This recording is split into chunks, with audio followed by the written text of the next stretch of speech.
एक बात बताओ, अगर मैं बोलूँ इंडिया में एक ऐसी एयरलाइंस थी जिसमें लोग फ़्लाइट से ज़्यादा उसके एक्सपीरियंस के लिए टिकट बुक करते थे। Beautiful cabin crew, luxury services, free food और हर जगह एक ही नाम, किंगफिशर एयरलाइंस। लोग कहते थे अगर फ़्लाइट से जाना है तो किंगफिशर से ही जाना। लेकिन फिर कुछ सालों में ही सब कुछ बदल गया। फ़्लाइट्स कैंसिल होने लगे, एम्प्लॉयज़ को कुछ महीनों तक सैलरी नहीं मिली, एयरपोर्ट्स ने प्लेन्स रोकने शुरू कर दिए और एक दिन इंडिया की सबसे ग्लैमरस एयरलाइन आसमान से गायब हो गई। सवाल ये नहीं कि कंपनी बंद क्यों हुई, सवाल ये है कि इतनी बड़ी कंपनी जिसके पास पैसा भी था, नाम भी था और लाखों कस्टमर्स भी, वो आखिर डूबी कैसे? और इस कहानी में विजय माल्या का रोल क्या था? चलो शुरू से समझते हैं। देखो, किसी भी कंपनी को समझना हो ना, तो पहले ये देखना कि उसकी शुरुआत कैसे हुई थी, क्योंकि किंगफिशर की शुरुआत किसी आम एयरलाइन की तरह नहीं हुई थी। साल था 2005। विजय माल्या ने कहा, मैं ऐसी एयरलाइंस नहीं बनाऊंगा, मैं इंडिया की सबसे लग्जरियस एयरलाइन बनाऊंगा। और शुरू से कुछ सालों में, सच बोलूँ, उसने करके भी दिखा दिया। जो लोग किंगफिशर से ट्रैवल्स करते थे वो सिर्फ डेस्टिनेशन तक नहीं जा रहे होते थे, वो एक्सपीरियंस एंजॉय कर रहे होते थे। प्लेन के अंदर का लुक, सर्विस, कैबिन क्रू, सब कुछ प्रीमियम फील देता था। धीरे धीरे किंगफिशर इंडिया की फेवरेट एयरलाइंस में से एक बन गई। हर जगह बस एक ही नाम, किंगफिशर। लेकिन यहीं पर एक बहुत बड़ी गलती हुई। कंपनी बहुत तेज़ी से बढ़ने लगी, नए प्लेन्स, नए रूट्स और फिर एक ऐसा डिसीज़न जिसने पूरी कंपनी की डायरेक्शन ही बदल दी। विजय माल्या ने एयर डेक्कन को ख़रीद लिया। बाहर से देखो तो ये डील बहुत स्मार्ट लग रही थी, लेकिन अंदर ही अंदर इसी डील के बाद कर्ज बढ़ना शुरू हो गया और ये कर्ज आगे चलकर किंगफिशर की सबसे बड़ी प्रॉब्लम बनने वाला था। लेकिन आखिर एयर डेक्कन ख़रीदना इतनी बड़ी गलती कैसे बन गया? अब देखो, यही से कहानी पलटनी शुरू होती है।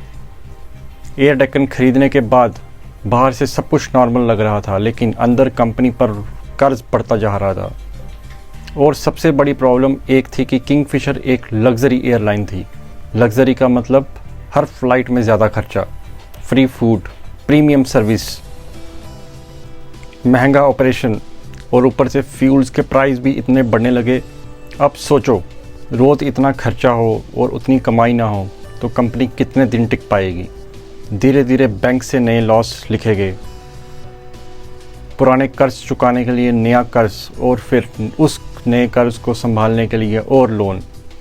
बाहर से सब कुछ ग्लैमरस दिख रहा था, लेकिन अंदर ही अंदर कंपनी की फाइनेंशियल हालत ख़राब होती जा रही थी। फिर एक दिन एम्प्लॉयज़ ने कंप्लेंट शुरू कर दी। पुलिस रिपोर्ट के मुताबिक कई एम्प्लॉयज़ को महीनों तक सैलरी नहीं मिली।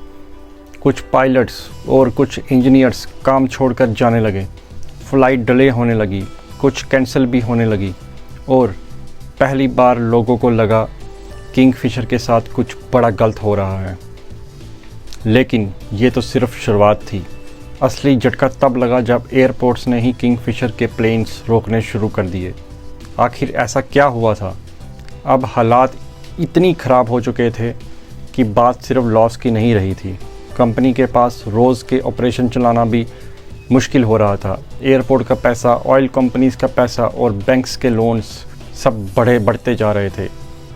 फिर एक एक करके एयरपोर्ट्स ने किंगफिशर्स के प्लेन्स को सर्विसेज देना कम कर दिया, क्योंकि उनका पेमेंट ही क्लियर नहीं हो रहा था।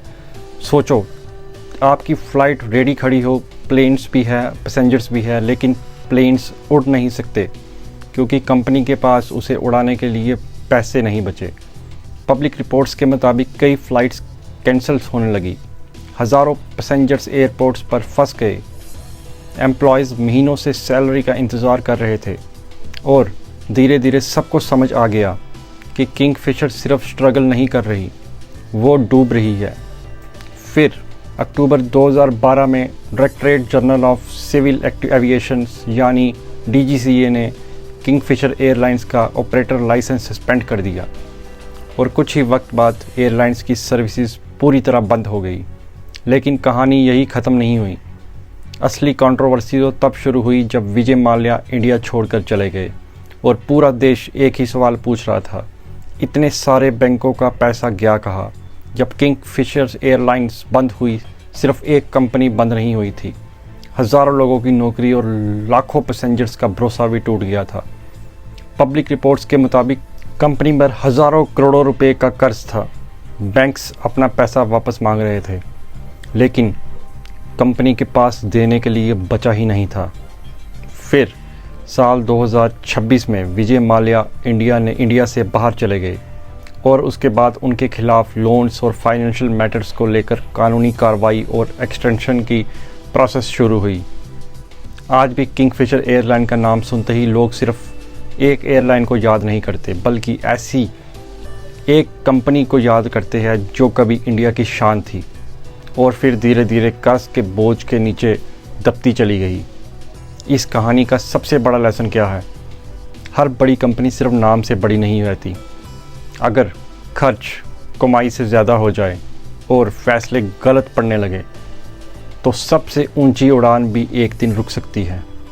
किंगफिशर सिर्फ एक एयरलाइन नहीं थी, वो एक वार्निंग थी कि बिज़नेस में सिर्फ बड़ा सपना देखना काफ़ी नहीं होता, उसे संभालना भी आना चाहिए। मैं हूँ पोरश और आप देख रहे थे डार्क फाइल्स। मिलते हैं अगली फाइल में। जय हिंद दोस्तों।